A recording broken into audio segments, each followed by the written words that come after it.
누구나 한 번쯤은 가장 믿었던 사람에게 배신당한 경험이 있을 겁니다. 그런데 말이죠. 그 배신을 미리 알고 있었다면, 그리고 그것을 오히려 무기로 쓸 수 있다면 어떨까요? 오늘의 이야기는 30년을 함께한 남편과 간병인에게 동시에 배신당한 한 여인의 놀라운 역습담입니다. 김선영 65세. 평생을 아이들을 가르치며 살아온 은퇴 교사입니다. 남편 장석진과 단둘이 서울 변두리 조용한 아파트에서 그럭저럭 평화로운 노년을 보내고 있었죠. 그런데 몇 달 전 선영에게 가벼운 뇌졸중이 찾아왔습니다. 다행히 큰 후유증은 없었지만 오른쪽 다리에 힘이 잘 들어가지 않게 되었어요. 남편 석진은 회사 일이 바쁘다며 간병인을 구하자고 했습니다. 여보, 내가 직접 돌보고 싶지만 회사에서 자꾸 불러서 말이야. 전문 간병인을 두는 게 당신한테도 좋을 거야. 그렇게 들어온 사람이 박미정이었습니다. 40대 초반, 깔끔한 옷차림에 예의 바른 말투. 처음 만났을 때는 선영도 마음에 들어 했어요. 안녕하세요, 어르신. 제가 정성껏 모시겠습니다. 그런데 며칠이 지나면서 뭔가 이상한 기운이 감돌기 시작했습니다. 어느 날 저녁 선영이 방에서 쉬고 있을 때였어요. 주방에서 미정이 전화를 받는 소리가 들려왔습니다. 네, 알겠어요. 그런데 제 몫은 확실하게 해주셔야 해요. 그리고 남편이 퇴근한 후 미정과 유난히 오랫동안 대화를 나누는 모습도 눈에 띄었습니다. 무엇보다 부엌 찬장 깊숙한 곳에 숨겨두었던 비상금 봉투가 어느 날 갑자기 사라진 거예요. 30년간 교단에서 아이들을 지켜본 선영의 촉이 이미 무언가를 감지하고 있었습니다. 이 둘이 뭔가 있어. 선영은 확인해 보기로 마음먹었습니다. 어느 날 밤 일부러 거실 불을 끄고 방문을 살짝 열어두었어요. 잠든 척하면서 말이죠. 밤 11시 남편이 늦은 퇴근을 하고 들어왔습니다. 그런데 이상했어요. 미정이 아직 퇴근하지 않고 주방에서 기다리고 있었거든요. 그때 두 사람의 대화가 들려왔습니다. 조금만 더 참자고 그 사람을 요양원에 보내면 집도 통장도 다 우리 거니까. 알겠어요. 그때까지 제가 잘 모실게요. 대신 약속하신 거 잊지 마세요. 그 순간 선영의 온몸에 소름이 돋았습니다. 하지만 놀랍게도 소리내어 흐느끼지 않았어요. 오히려 입가에 작은 미소가 떠올랐습니다. 왜냐하면 이 모든 상황을 이미 예상하고 있었거든요. 사실 선영의 진짜 이야기는 3개월 전부터 시작되었습니다. 병원에서 뇌졸중 진단을 받던 날, 의사가 이렇게 말했어요. 다행히 경미한 증상입니다. 꾸준히 재활치료 받으시고 조심하시면 완치도 충분히 가능해요. 그날 밤 선영은 혼자 오래 생각했습니다. 만약 내가 정말 심각한 상태가 된다면 석진이는 어떻게 할까? 30년 동안 함께 살면서 남편이 점점 변해가는 모습을 지켜봤거든요. 돈에 대한 욕심, 자신만 아는 이기적인 성격. 그래서 선영은 남편을 시험해보기로 했습니다.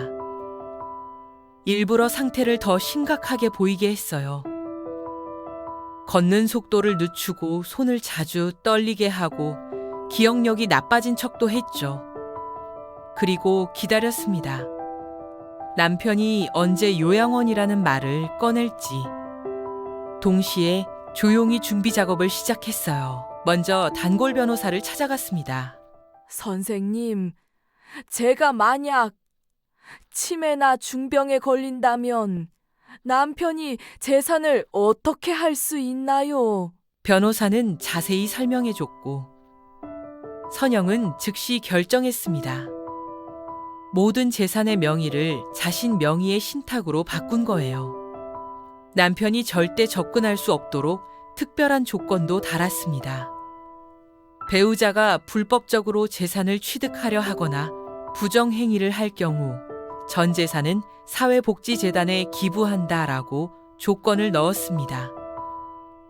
마지막으로 거실 CCTV를 최신형으로 교체했어요. 부엌과 현관까지 모든 소리가 선명하게 녹음되는 고성능 장비로 말이죠. 남편과 미정의 모든 대화가 매일매일 기록되고 있었던 겁니다. 며칠이 더 지났습니다. 어느 날 저녁, 석진이 요양원 브로셔를 가져왔어요. 여보, 이곳 시설이 정말 좋대. 전문 의료진도 상주하고 나도 자주 가서 볼 수 있고. 어때? 선영은 담담하게 답했습니다. 그래요. 당신이 좋다고 하면요. 석진의 눈에 순간 안도의 빛이 스쳤어요. 그날 밤 선영은 일부러 일찍 방에 들어갔습니다. 미정과 남편이 단둘이 남겨두고 말이죠. 두 사람은 완전히 안심했나 봅니다. 더 이상 조심스럽게 속삭이지 않았어요. 드디어 승낙했어. 이제 절차만 밟으면 돼. 정말 다행이에요. 그런데 통장 비밀번호는 알아냈어요? 생일하고 결혼기념일 조합이더라. 참 뻔하지. 그 모든 대화가 고스란히 녹음되고 있었습니다. 다음 날 아침, 선영은 변호사 사무실로 향했어요. 선생님, 이 영상 자료로 충분한가요? 변호사는 녹음 파일을 듣고 만족스러운 미소를 지었습니다. 충분하고도 남습니다. 이것으로 장석진 씨는 모든 재산 상속권을 상실하게 됩니다. 일주일 후 선영은 가족 모임을 제안했습니다. 자식들과 친척들을 모두 부른 자리였어요. 다들 제 건강 문제 때문에 걱정 많이 하셨죠? 오늘 중요한 얘기가 있어서 모셨어요. 거실에 큰 스크린을 설치했습니다. 석진과 미정은 뭔가 불안한 기색이었지만 아직 눈치채지 못했어요. 그때 선영이 리모컨을 눌렀습니다. 스피커에서 석진과 미정의 목소리가 또렷하게 울려 퍼졌어요. 조금만 더 참자고. 그 사람을 요양원에 보내면 집도 통장도 다 우리 거니까.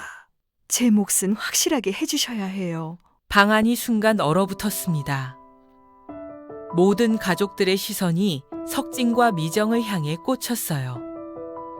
석진의 얼굴은 새하얗게 변했고 미정은 고개를 푹 숙였습니다. 그때 선영이 조용하지만 단호한 목소리로 말했어요. 30년 동안 저는 당신을 믿었습니다. 하지만 이제 저 자신을 믿기로 했어요. 그 후 석진과 미정은 사회적으로 완전히 고립되었습니다. 석진은 이혼 절차와 함께 재산 분할에서도 한 푼 받지 못했어요. 미정은 간병인 자격을 박탈당했고 사기죄로 법적 처벌까지 받게 되었습니다. 그리고 선영은 홀로 제주도로 내려갔습니다. 바다가 보이는 작지만 아늑한 집을 마련하고 지금부터 진정한 자신만의 시간을 보내기 시작했어요. 배신은 누구에게나 찾아올 수 있습니다. 예고도 없이 가장 믿었던 사람으로부터 말이죠. 하지만 그 배신을 미리 알고 내 손으로 판을 다시 짤 수 있다면 그건 더 이상 상처가 아닙니다. 바로 진정한 승리인 거죠. 때로는 가장 약해 보이는 사람이 가장 강한 사람일 수도 있으니까요. 이 글이 마음에 들으셨다면 좋아요와 구독 그리고 댓글로 여러분의 마음을 전해주시면 감사하겠습니다. 고맙습니다.